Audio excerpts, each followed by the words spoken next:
And welcome to another episode of the Quotes and Mirrors podcast. I am Tyrell James. And I am Uncommonterry. Hello, how are you all today? Yo, last week when we recorded, you said good morning, I know, and the show airs at night. right? And if you hadn't brought that up, we wouldn't have to talk about it. That is precisely why I did not say good morning this morning. Thank you very much. Well, you need to talk to my mama, your aunt, who you also see as a mother to you, because she's the one that pointed it out to me. Well, first of all, So talk to your mom. maybe that good morning was for people in Japan. Because when it airs for us at night, it is about 7 o'clock, 8 o'clock in the morning for them. So there. Why do you know that?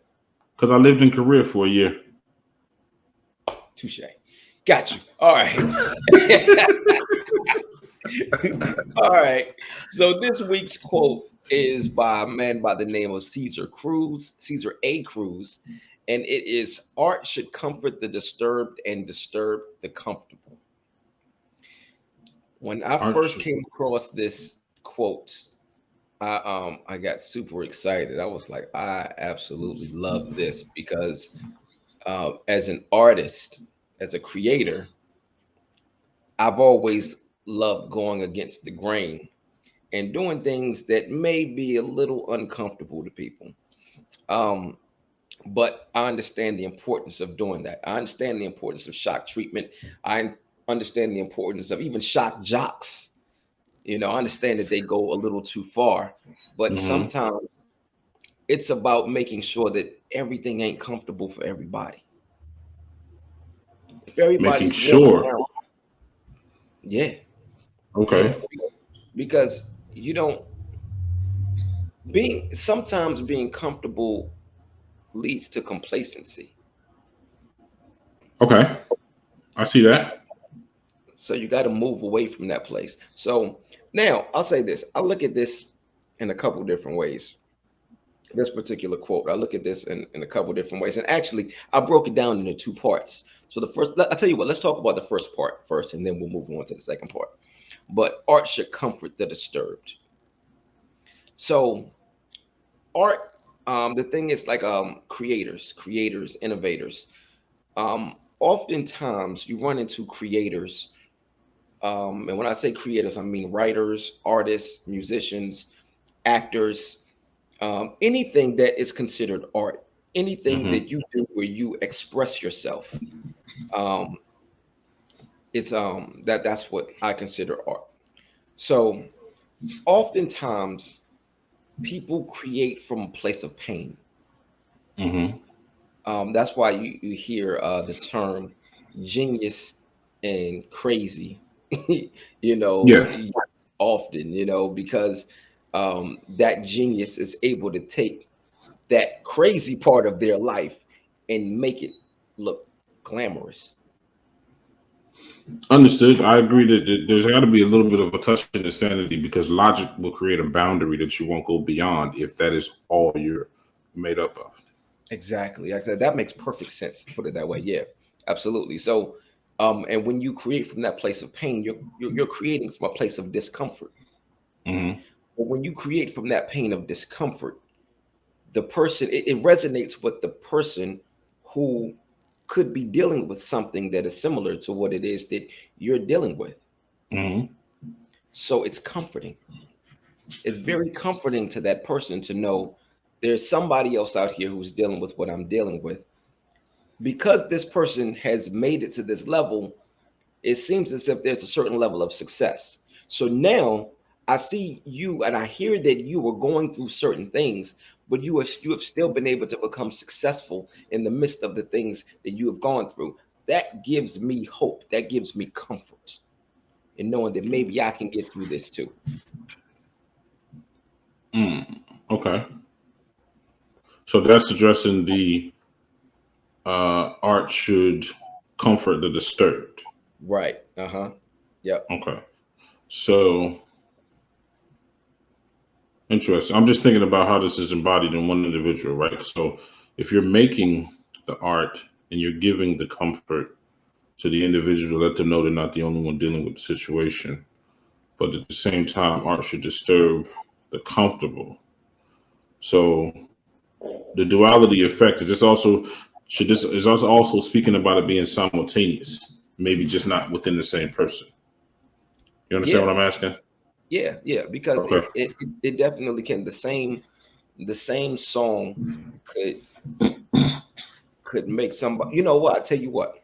Put it this way. Mm-hmm. Let's look at it in terms of of movies. So let's say Mm-hmm. like Minister Society, Juice, Boys in the Hood, Mm-hmm. things like that.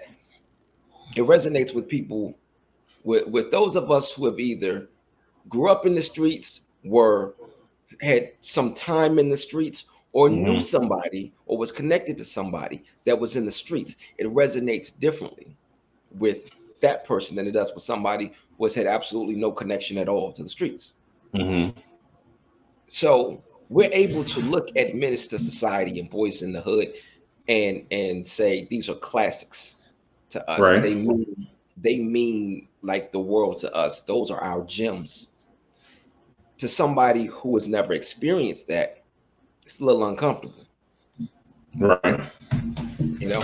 But sometimes I think that in addition to highlighting the things that were going on in these neighborhoods, um, and not only highlighting it but wanting to, there was an underlying message in these movies.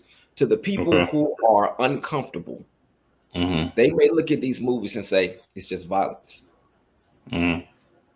To the people that are comfortable with it, to the people that it resonates with, it's, I understand that there's violence, but the message in this movie is that the violence needs to stop.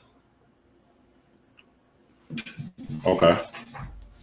The other side thinks that they're glorifying the violence, Right. Right. Right. Right. right? But to the people it resonates with, they understand there's no glorification. This is a highlighter. It's a highlighter going over, these things to. So first, we're going to acknowledge the problem. Mm-hmm. Now, what do we do to fix it? Okay. I get that. No, I got a question in reference to Caesar Cruz, Caesar A. Cruz. I was just Mhm. gonna look him up real quick.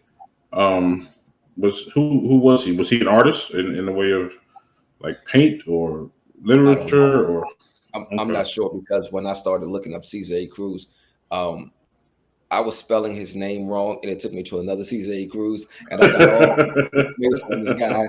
And this other guy, he seems to be a great guy. He was like an advocate for gang violence and stuff like that. Well, is against gang violence, but um, and I think he was starting all these other movements or whatever. But then I was like, this guy's Yeah, name is spelled the same way, so I don't think this is the same person. I So think it is though.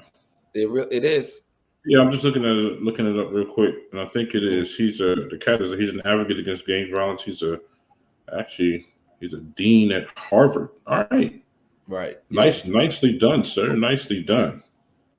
Hmm. Okay. Well, I was looking at this, I guess, on a very from a surface perspective, as far as just art, and then I didn't think about, like you were saying, just kind of anything, just the definition of art, right?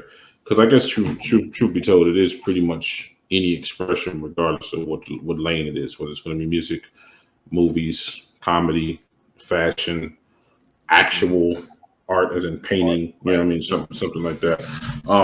But I think it's an interesting kind of situation. Like when it says that it should comfort the disturbed. I guess as far as the feeling that it's again a situation of duality. So you're trying to give one person some peace, Hmm. at the same time maybe inspire another person, and you could do it within the same person. You know what I mean? Because it could be necessary that they come into a place of peace or of comfort before they can be inspired. You know what I Right. mean? Because Hmm. otherwise, maybe they can't actually hear it, or it won't actually resonate because they're not open to it, because the block is whatever is actually disturbing them. You know what I mean? Hmm. So it definitely made me think about, like, when you see people, they stare at paintings and they're trying to interpret these painting, and I Yeah. never I never really understood exactly. I have no idea of art history or anything that comes from these paintings, or what impressionism is, or expressionism, or I'm not even gonna get to saying a bunch of stupid terms that don't match, right? but but I always kind of wanted to be able to stand in front of a painting and like think about, like, deeper, what does it make me feel? Right. You know what I mean? Most of the time I'm looking at them just like, all right, that's kind of cool. But I don't think about beyond that. And when you put this quote up, I'm like, yo, all right, because I got a painting in my room of it's a husband and wife. They're in a rock. They're basically they look like they're chiseling each other from this rock. I don't know if Hmm. you ever saw this painting, but they're in a rock. Their wedding rings are at the basis of this rock, as if the marriage is the foundation. And both of them are holding a hammer and chisel. He's hammering. He's doing. He's got the hammer and chisel working on her. She's got the hammer and chisel working on him. Hmm. And this painting, as far as the Disturbed, it definitely gave me some comfort in that.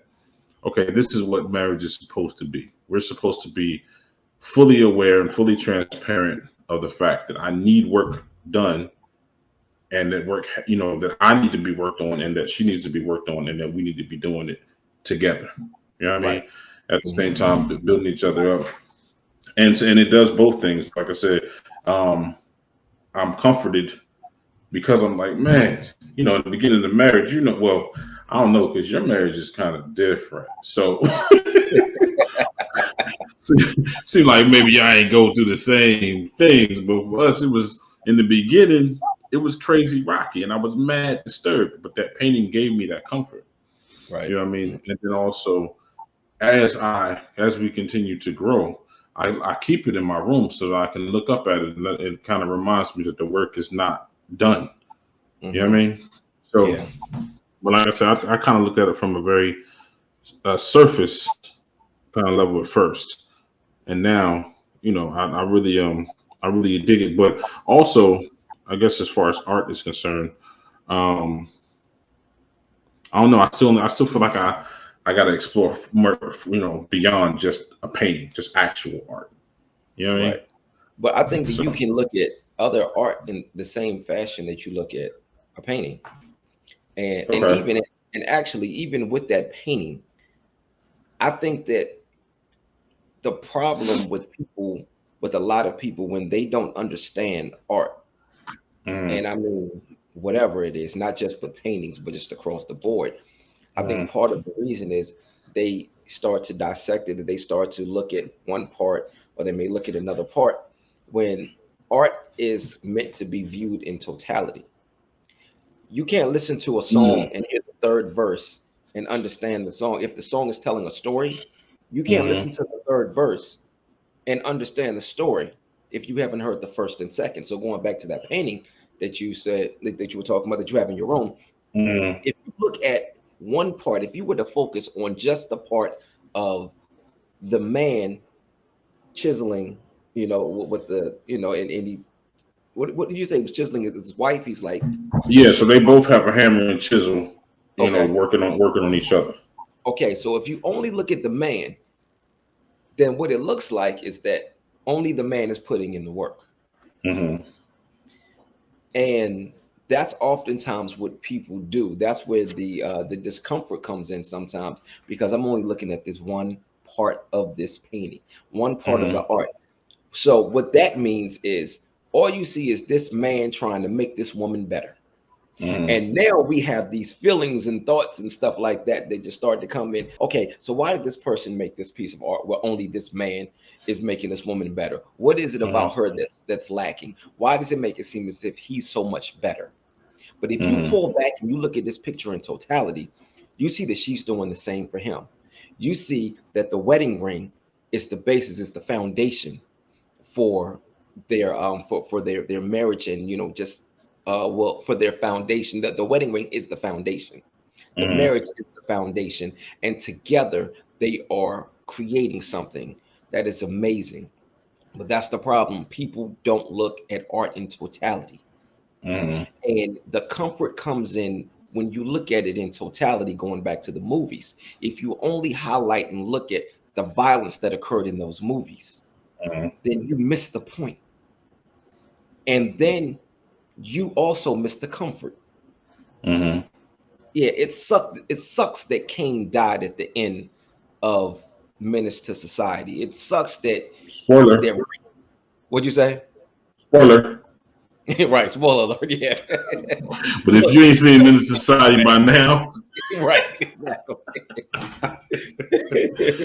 You know, and it sucks. It sucks that Ricky died in Boys in the Hood.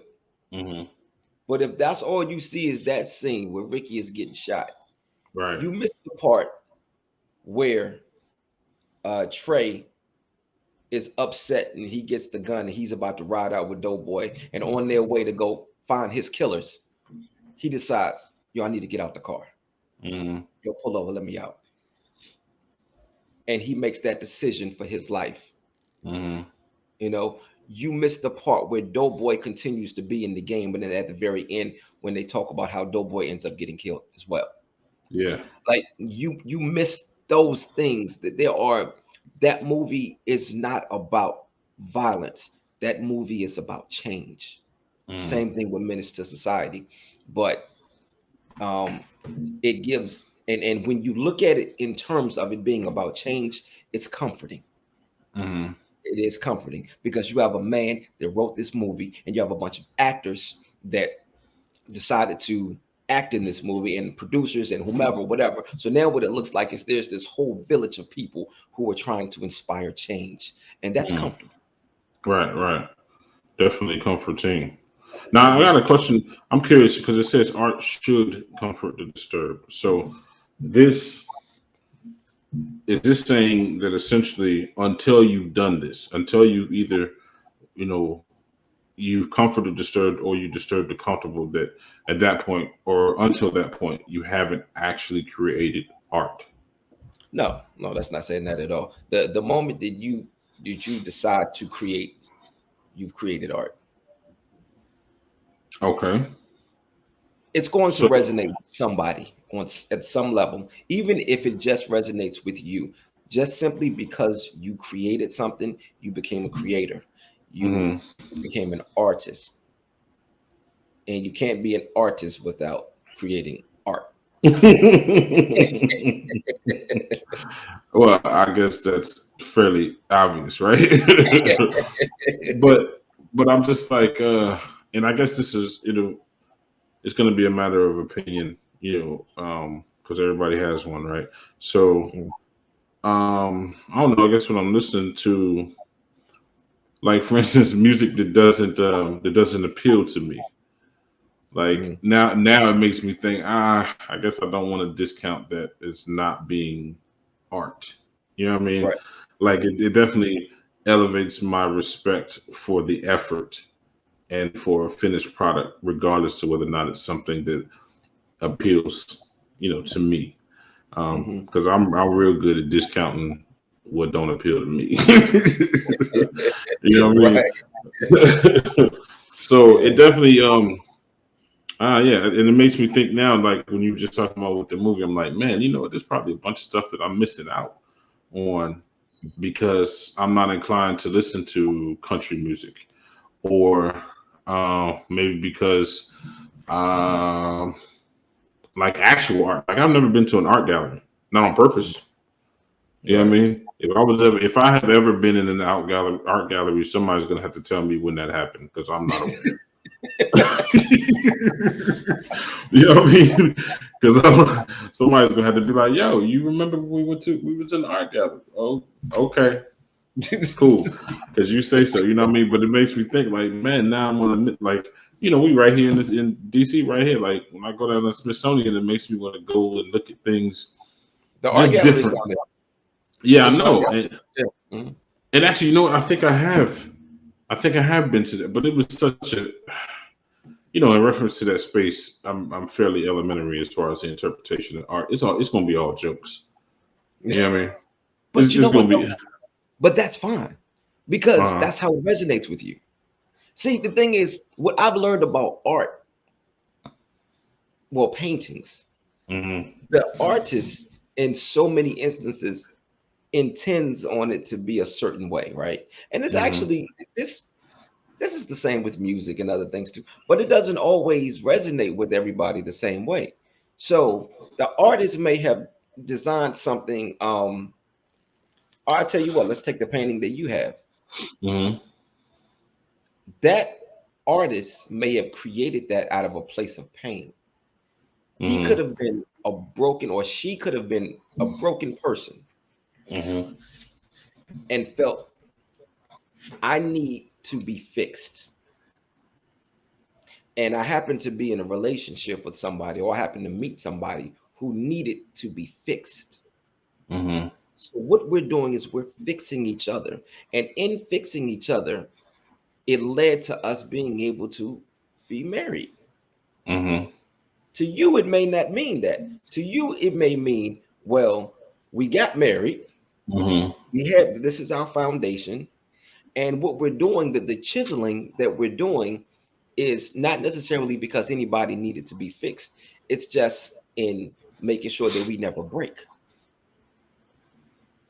Okay. See, Okay. art is just open to interpretation. It's always open um, to whoever the person is that's looking at it or listening to it or feeling it. It's just how you receive it. Yeah, you know that conflicts with my whole black and white perspective, right? I know. Because Well, yeah, I mean, because now just like it even calling it gray, right, mhm. is to some degree disturbing. Because when he says, you know, what I mean, when you call it gray, it immediately I think fog. You know what I Okay. mean? And so if I'm Mhm. thinking fog, then now I'm thinking that my vision is impaired. You know what I mean? And so I just hate, just going into it. But Well, you um also are an extremist.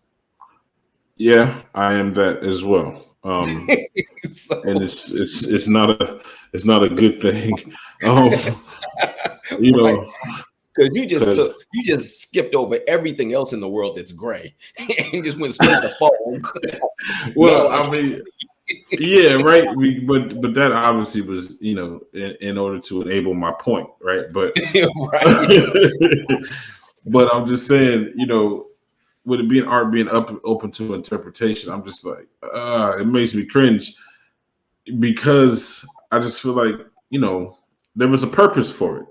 I mean, you can interpret it in the artist, regardless of what kind of art it is, they can't help how you interpret it, right? They Mhm. know what their intentions were, but they can't help you how you interpret it. And some of them just don't give a damn, Dave Chappelle. So, you know, That's why I love Dave, yo. you know what I mean? But it's dope because whether or not it resonates, you really cannot get away from respecting the cat from being unapologetically who he is. You Mhm. know what I mean? And see, and unapologetically, oftentimes people will take that to mean it doesn't matter to the person whether or not it offends you. Mhm. But that's not what's up. What he's saying is, I'm not going to apologize for being me. My goal is not to intend you to offend you. If it happens, okay, but that wasn't my intent. You know what I mean? But Mhm. I'm just anyway, just the open to interpretation situation. It just kind of, like I say, it conflicts with my black and white, kind of state of being because I want something to be a hard yes or a hard no because it's just more Right. easily, it's more easily understood like that. Right. You know what I mean? I don't want to do all of the work. So when we look at the painting, and but I will say this: since you like what you were just talking about, I full on could see both perspectives as far as that painting is concerned. You know what I mean? And um, the the way that I actually view the painting has grown since we first got it. Mhm. You know what I mean? Because I definitely saw marriage as being the foundation, but then I saw, um, as they start to work on one another. First, I saw, okay, it's cool, it's a mutual effort, but I was looking at the work that was being done. But when I look at it now, the the two of them. like you got to really see the painting because they're already like their physiques, they're already ripped, both of them ripped. Hmm. And so even when you get to what would be your idea of perfection, work is still ongoing. You know Right. what I mean? It's still necessary, you know. So it doesn't allow me to just be. It's something like that. The depth of that art, as far as the comfort, there's different levels of of comfort, as well as it disturbing me on different levels, which is what it causes me to elevate, to go both higher and deeper. You know what I Hmm. mean? As far as the meaning of it, and as I continue to talk about it, um, I would have to say that yeah, this is great. Like before this, I wondered like what was the definition of art before he said this.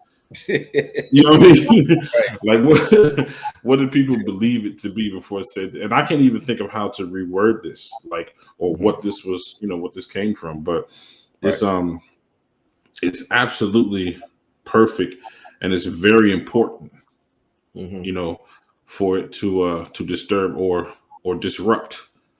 You know what I mean? Hmm. Yeah. Right. So I dig it. I dig it.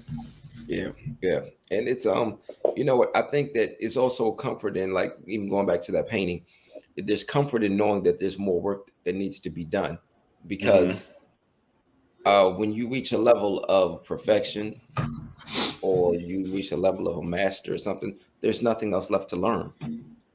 There's no more room left to grow, and there's comfort in knowing that I can still grow, that I can Hmm. still improve, I can still get better. Even if I reach a level where I feel like I'm at a great place in my life, Hmm. you mean to tell me that tomorrow I can still be better? Hmm. And there's comfort in that. And that's something you can definitely receive from art, man. I think, music especially, for me anyway, because I'm a musician, well, I'm an actor as well, but and a Hmm. writer, but specifically music has spoken to my soul, probably Hmm. more so than any other form of art. It has just spoken to my soul, and it has been probably the most comforting thing for Hmm. me at times of complete chaos. Been Hmm. able to just find, for instance, Tupac's "Me Against the World" album. When that album came out back in '94, Hmm. I was at a tough time in my life, and there were things that he was saying on that album. Again, things being open to interpretation, to the way the things resonate with the person. Tupac Hmm. was talking about certain things while there was not a direct connection with the things he was talking about and with what I was going through, but there was a connection still. I was able to connect. I was able to hear certain things. So he may be talking about pain, dealing with something in the streets, and I wasn't in the streets. Hmm. I was what, like 14, something like that. So, or 13, 14, something like that. So, he's talking about being in the streets and things that happen on the street level and it being painful. Hmm. I was dealing with my own set of problems. I may not have been connected with the streets. I was connected through the pain. Okay, I get that. And in knowing that he was able to successfully put out a classic album, to me, that is the greatest album of all time for me. Greatest hip hop album of all time for me. Really? But Okay. but it's because of the way it resonated with me. It came at a time that I needed it. Hmm. It came at a time that I needed to be comforted. And no other album has ever comforted me the way that album has comforted me, to the point that, as much as I love the music, Hmm. the only time I will even pull that album out again is when I need comfort. Oh wow. Okay, I I don't got you. I don't listen to it just to enjoy the music. Hmm. And I could, because the music is phenomenal. But Right. that's just what it does for me. It's so comforting. It's so comforting that that's the only time I pull it out. Well, I can't. Interesting you bring that up because I can't relate like anymore. Music used to be absolutely everything to me as far as like hearing a song and it taking me to a certain place. Hmm. Like I used to live. when it was just me and I had my apartment, I would turn the music up and lay in the middle of the floor, and I would listen to music. I forget the guy's name now. Um, Mario Winans. Uh-huh. His, I think he only had one album that he put out, but that joint, the tracks on there, it would like I felt like I would levitate because I would lay down and just fall so deep into that music. But I remember um, that. I think that was one of the albums of yours that I borrowed and never gave back. is that what happened to it? That is.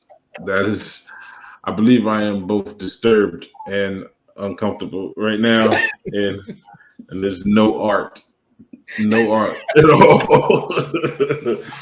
But man, but dude, that's it took me there. You know what I Uh-huh. mean? But and actually in reference to Tupac, when I first got out the military and me and Trey's mother broke up, Mhm. all I listened to was Machiavelli, Mhm.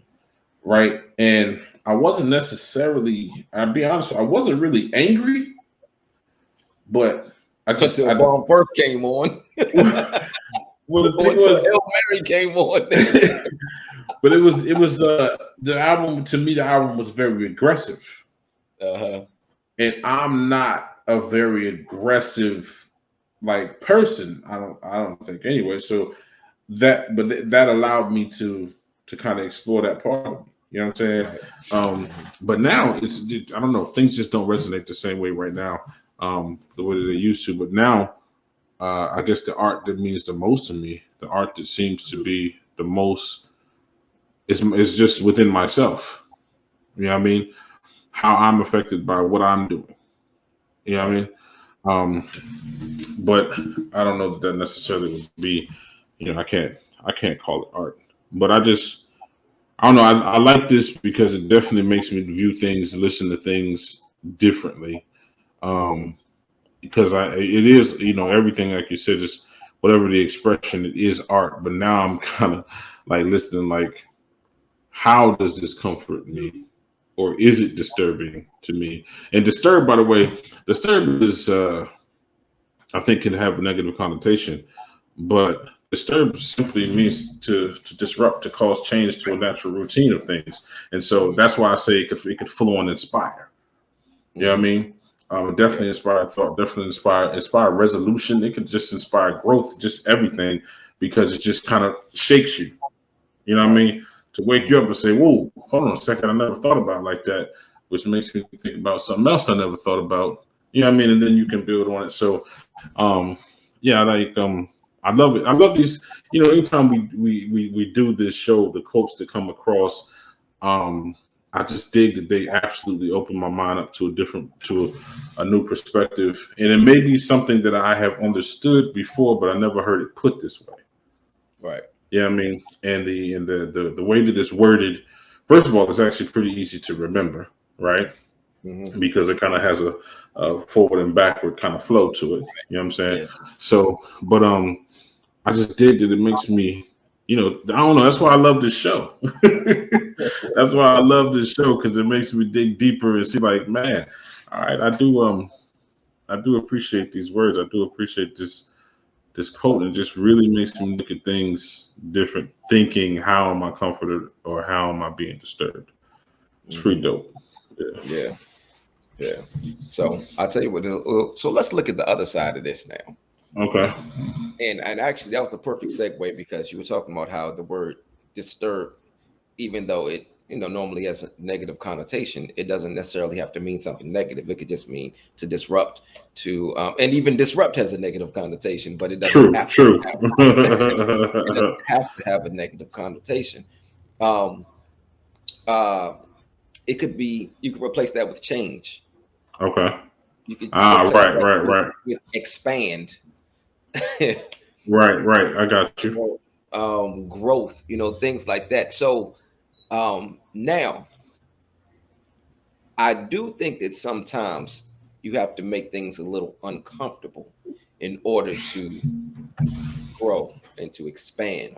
Because, like I said in the beginning, sometimes when you get comfortable, that breeds complacency.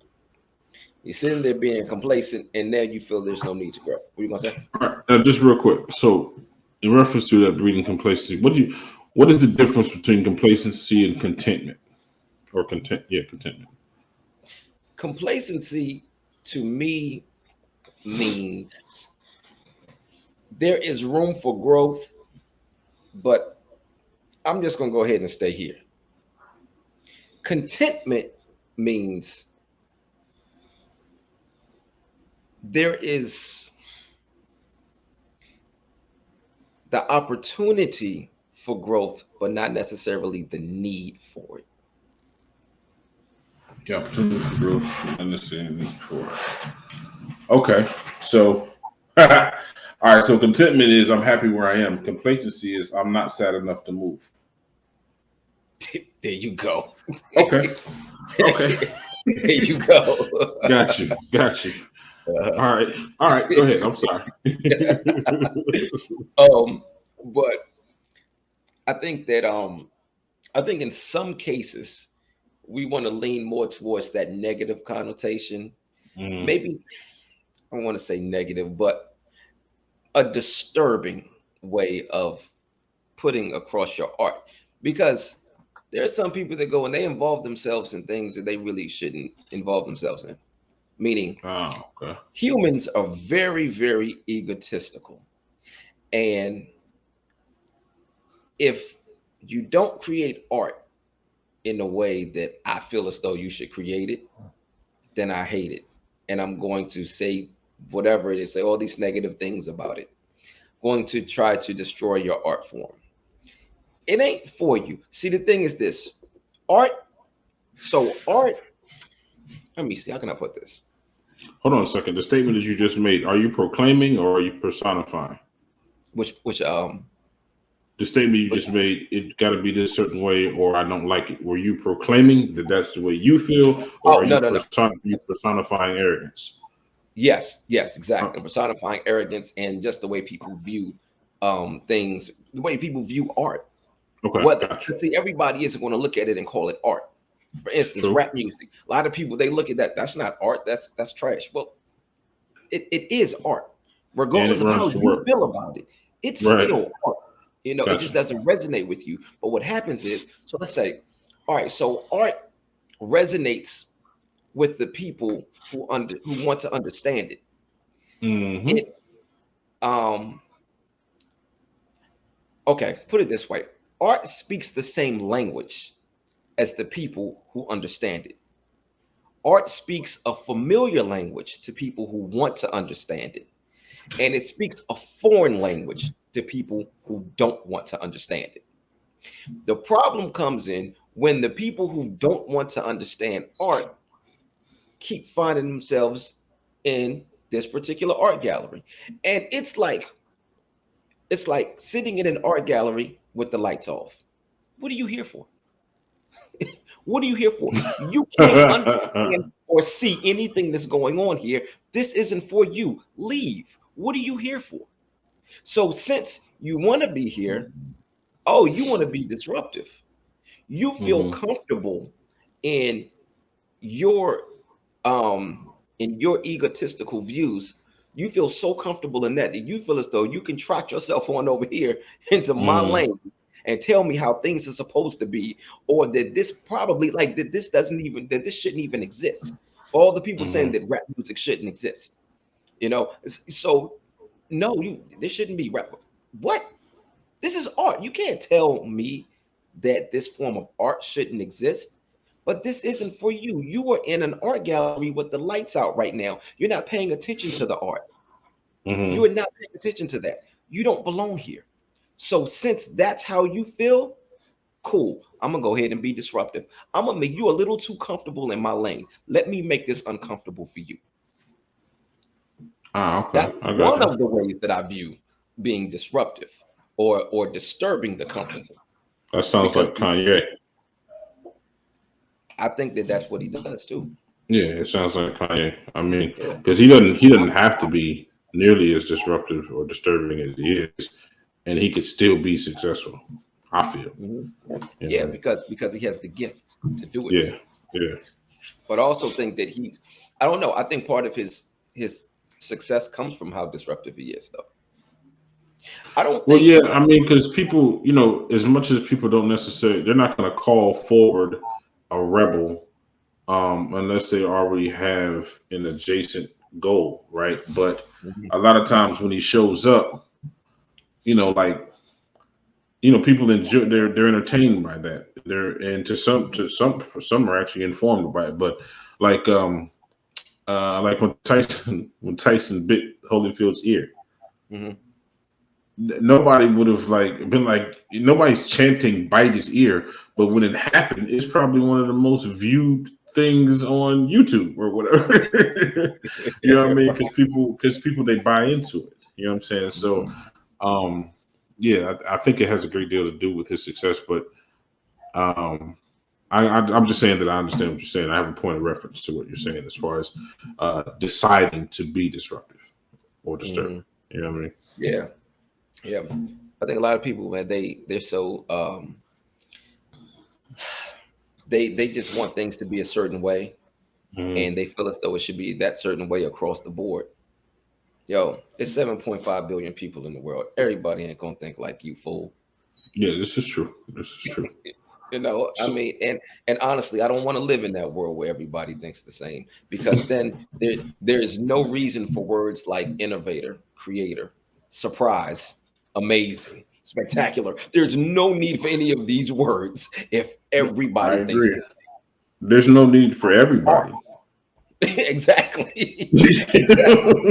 If we all gonna have this, there's no need for all of us. If we all gonna have the same ideas the same way, you know what I Right. mean? Because the thing is, the people, people laugh when you say that. But the reason I say that is because if we're going to think the same way, if you're not here, eventually anything you would have said, I'm going to say anyway, or I'm going to Mhm. think about anyway, because we Right. think the same way. You know what I'm Right. saying? So one of us isn't necessary. Matter of fact, a lot of y'all ain't necessary. you know, what I mean? But I'm curious too. Like, is there a certain like, can it be too disturbing to be art? Like something that is obscene. It will, and that's why I was asking. Like, are these things mutually exclusive, or is because you were talking about art being looked at for in its totality, right? Mhm. But can these two things, can it either disturb or comfort and be considered art? And then, like, is this also to some degree like uh, a justification or almost an excuse? Like, what about pornography as art? I mean, Yeah, I it mean, really it's it depends on the person that's watching it. If we're looking at art as a way of expressing yourself and making people feel something, they're expressing themselves, and you feel something when you see that pornography. So, and it's funny you said that, because I was actually going to bring up stripping and how as people don't as see a it as as an an art art. form. Yeah, I believe it's art, though. It is art. See, the thing is, if you look at it as just some naked person up on stage taking their well, somebody's up on stage and they're taking their clothes off, eventually getting naked and just dancing around, then all right, you're looking at it at a very surface level. But if you're able to Mhm. pull back and look at this picture in totality, the the gracefulness with which they dance, the strength that it takes to be able to pull yourself up on that pole and to twirl around the pole and to come down and land into a split. Here, take these dollars. I mean, that is art to me and to a lot of other people. That is art. That is gracefulness. It's a matter of fact, I can give you a perfect example. There are women who are not necessarily attracted to or have the desire to be with women, but love going to the strip club to watch women dance, because to them, they see it as art. Now, I would have to agree that I actually heard a female say that it was empowering to see, and this was I thought was like crazy to me because she was can we can say heterosexual? Shut up. All right, so The thing is, Yo, these clowns got us so scared right now. you know what I'm saying? I'm just like, come on, man. I say heterosexual. You know what I mean? If you offended, that ain't my intent, but shut up. That's what it is, right? So I just got crazy pissed off for a moment there, man. But look, so she's heterosexual. She was a heterosexual female. All right. Uh-huh. Her pronouns were she, her, and yeah. All right. So, but she was saying that she goes to the strip club because it is, and she only goes to black strip club, but it's empowering for her to see a black woman completely command the attention of the room. Mm-hmm. And I was like, I guess I never thought about it at all Yeah. like that. And definitely it's a degree of interpretation. But it is, you know, when you, and the thing is that it's also a matter of her, she's at her most vulnerable and transparent state in the way that she is literally butt naked. Mm-hmm. You know what I mean? It's all out there. But Right. she's simultaneously at her strongest, most commanding position. You know what I Mm-hmm. mean? For those of them that are doing exactly what you said, you know what I mean? Now, I don't know how much grace goes into, uh, you know, clapping, but I guess there's still a skill. Because she's still But expressing herself yeah, anally. yeah, yeah. You know what I mean? But I think, you know, in that conversation at least I could definitely see it as art and how it was comforting, full on comforting to her, um, Mm-hmm. and you know, not even so much disturbing. It was just comforting, Yeah. just to see a black woman command the room like that. And I'm like, oh, I can't argue with you with that because I'm not. Right. It's not something. Hey, I got no need for that. You know what I mean? It's not something that I can get into. But again, it's one of those things where, okay, like if this is the definition of art, then I can see how that does that. You know what I mean? Right. Right. So, But and for all of the people who are trying to get the strip clubs closed down, those are the people I'm talking about when I say you're in an art gallery with the lights off. What are mhm. you here for? Yo, nobody asked you to come here to speak on what we got going on over here. Go, there is plenty of art out here for you. Leave us alone. But now I will say this though, because it being called art is kind of a convenient defense or justification. You know what I mean? So it's um like having the, how can I say, like, okay, like graffiti. Graffiti is art, Hmm. right? Right. Graffiti itself is art. Right. Defacing a government building is not art. But No. graffiti is, so if you are an individual that defaces a government building, you're not considered an artist. But graffiti is art.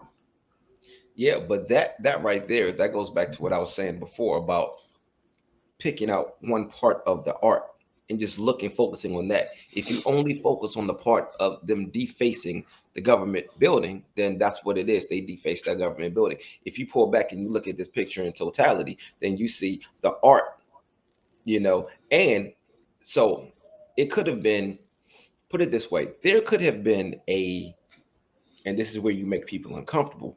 Yeah. This is where you disturb you disturb the comfortable, because right now they're comfortable in being in their government building. But what about all of the let's say they're just it's a bunch of just horrible things that are happening behind the doors of this government building, and it's affecting the masses. And then you have Hmm. this person, you have this graffiti artist that wants to let everybody know this is what's going on here. Hmm. So they get that spray can and they just spray paint on this government building. This place is filled with child molesters. Hmm. Now art is being disruptive. Art is making things a little bit uncomfortable. You drive down the road and you see that art, what this artist has done. And yes, he did deface this government building. But let's pull Hmm. back and let's look at this whole thing in totality. What is the artist telling us? Okay, but now given this, because considering what you just said, you do still have to include the crime. Yeah, but Right. I said in totality. So yes, absolutely. Yeah, so that's what I'm saying, because you said in totality, but then you only focus on the art. And so I'm saying that we do have to still include the crime. And so in reference to the strip joints, there is a, let me say, in the minds of many, while there are those that appreciate it, in the minds of many others, there is an immoral element to stripping, to you, Right. and so but that is not illegal. So that morality is conveniently slid to the side when you introduce the art of the activity. You know what I mean? And so that's why I say sometimes I think it's a convenient kind of justification, because you can and also because it is left to interpretation, which is again why I prefer a black and white world, because when it's left up to interpretation, then it's, oh well, what were they thinking when they did this? What were they feeling? And I'm like, what were they thinking when they did wrong? What were they feeling when they did wrong? You know what I'm saying? Right. But it's that kind of goes back to the what was the quote that we did? There's no wrong way to do the right thing. Yeah. And if you are constantly, it might have been there's no right way to do the wrong thing, I think. Not there's no wrong way to do the right thing. I think it was, there's no right way to do the wrong thing. That's what it was. Okay. So if there is this government building and it's full of child molesters, and you have somebody that keeps trying to speak about it and keeps getting silenced, and he decides to go grab this spray can and spray it on the side of the building so that people can get the message. How wrong is it? Sometimes I feel like it's not necessarily wrong. It may be an extreme situation. You may have to go to the extreme to do things. But I think that in certain instances, you would justify in certain behavior, which is why the term judgment call comes into play. Well, so what this makes me think of is people say if you want to make an omelet, you got to break a few eggs, right? Okay, I understand that. But you don't need to do, you don't want to hinder yourself in the progress of the situation. So when you break those eggs, you don't drop them in the omelet. You don't drop the shells in the omelet. You can still make the omelet, but you don't drop the shells in the omelet. Then you make it, because then you make it's a bad decision. So in this situation here, let's just say, giving your example, which by the way is horribly extreme, about the government building full of child molesters, right? Oh my God! So, yeah, it wouldn't surprise me if it was horribly accurate too. But well, I mean, to some degree, maybe not full of, but I guarantee you, just because they are as rampant as they are, there's a couple Uncle Touchies. I guarantee you, right? So, but I'm just saying, if your goal is to expose these cats, and you put yourself in a position where you are no longer available to do the work, then I feel like that's counterproductive. You know what I mean? I feel like it's counterproductive, and so the art or whatever, I feel like again it's just kind of a convenient excuse, to call it art, in order to justify, another action. You know what I mean? Well, I don't think it's being called art to justify anything. I think it's being called art because that's what it is. Okay. I have to, I have to concede as far as that's concerned, because again, everything being left up to interpretation is so irritating. But that's how I go. People are entitled to their opinion. However, however wrong it may be.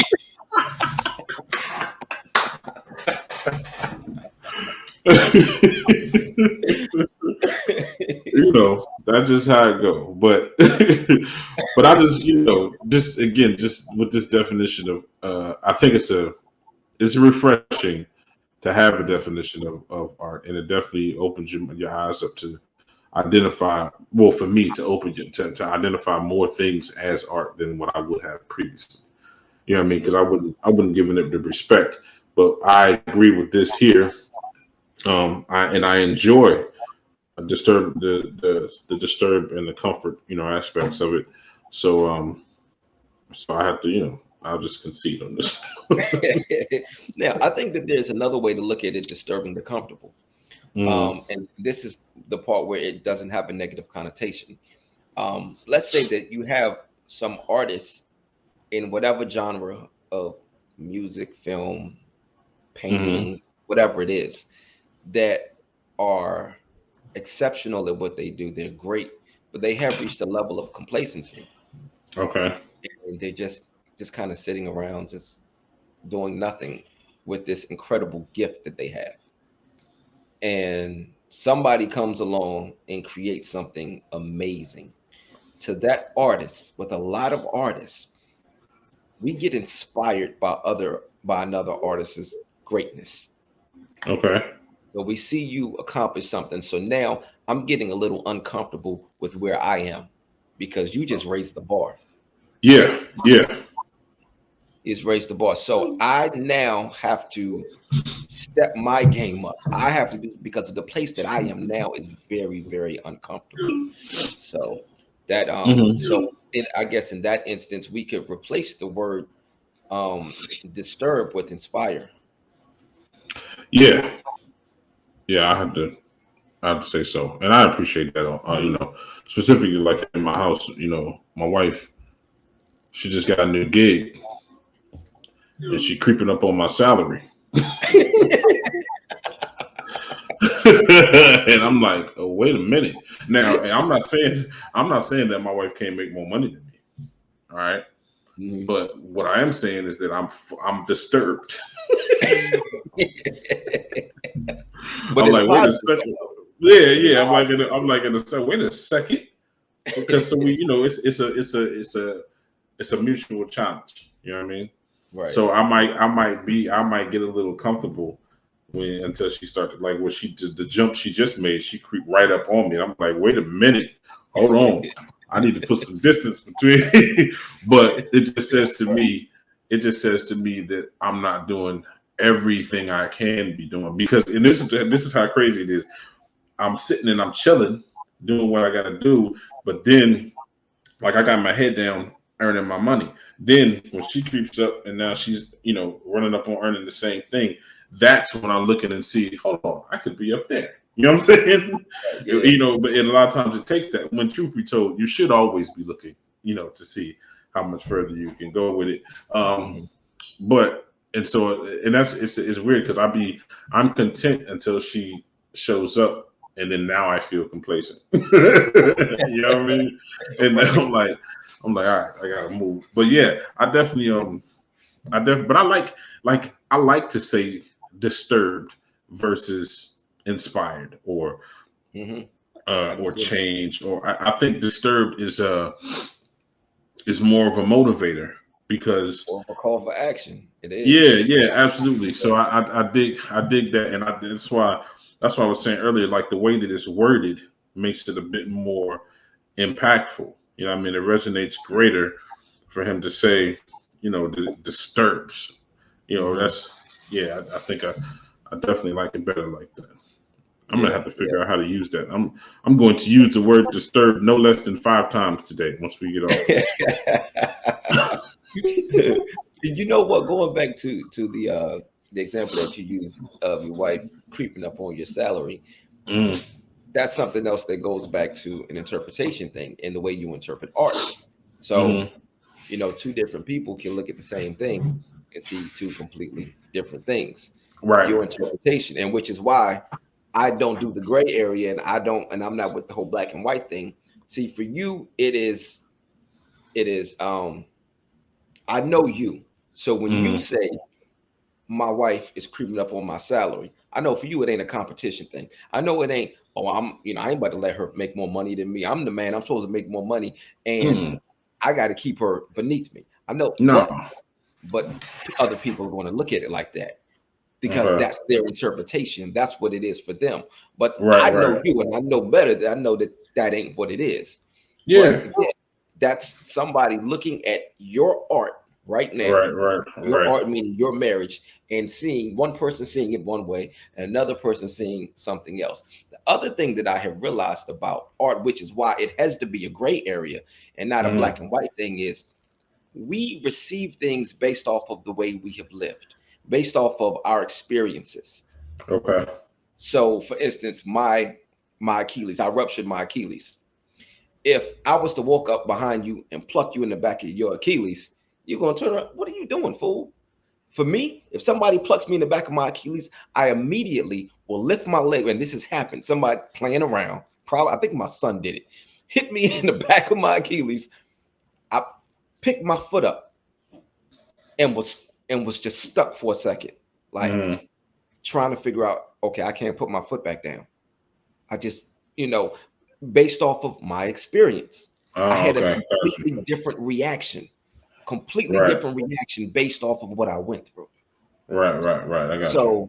So art will resonate with the person differently, depending on how they have lived their life and how things have happened to them. Right, right. That I New agree. Against the World album means the world to me. Right, To somebody else, it's like, what is this? It's garbage. It's not art, it's trash, whatever. But to me, it is one of the greatest things ever.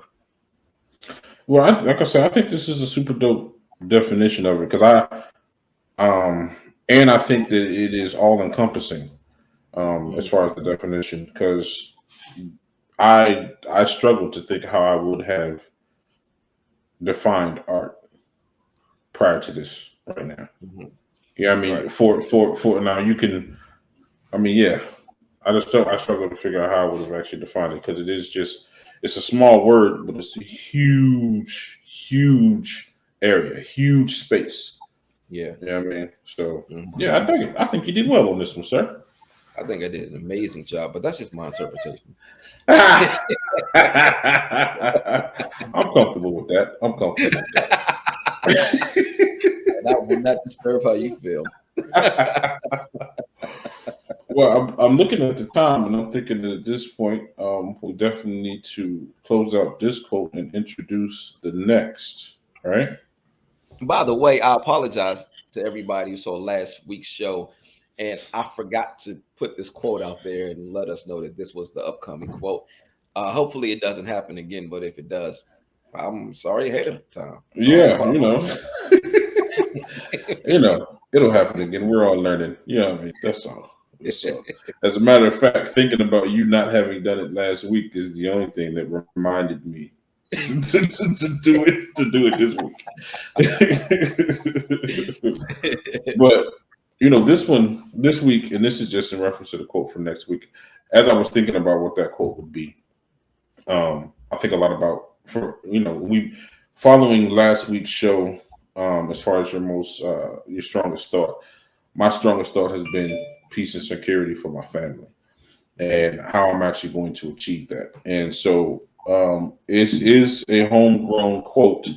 However, I think it applies universally. But the quote is that success is not the company you own, but rather the company you keep. Hmm. And so that's what I'm looking forward to unpacking on next week because it definitely made me think about like, what I need to do for mine, but even more about who I'm doing it for. You know what I mean? Okay. So Mhm. that's what I'm looking forward to next week. So write it down. I'll send it to you anyway. See if we can come up with some additional notes about it and bust it apart next week. Yeah, yeah. I like that though. I like Yeah. that. I'm looking forward to that quote. All right. Okay. Uh Well, as oh. Looks always, like. Hey, and this is what happens when you forget to lock the door. All right. speaking of disruptive, Right. Here go one of my best pieces of what's up, art man? right here. One of my best pieces of art. Hey, man. Hey, buddy. Okay, let's go ahead and sign off. Oh no, we ain't signed off right now. No, this is You said perfect. hi? Hey, man. Okay. Let Daddy thank you. Let Daddy handle That's right. Bring your mama in too. Tell your mama. Hey, Mika. She can't hear you because you're only in the headphones. Oh, okay. All right. Go Yo, ahead, buddy. Daddy do that for a minute. All right, buddy. Yo, I cannot think of a better way for the show to end than with the disruption. Right. Was perfect, yo. Wow. All right, man. We thank y'all for tuning in. Thank y'all for listening. Thank y'all for watching. It is Quotes and Mirrors. I am Uncommonterry. And I'm Tyrell James. And on that note, and I quote, peace out. Peace.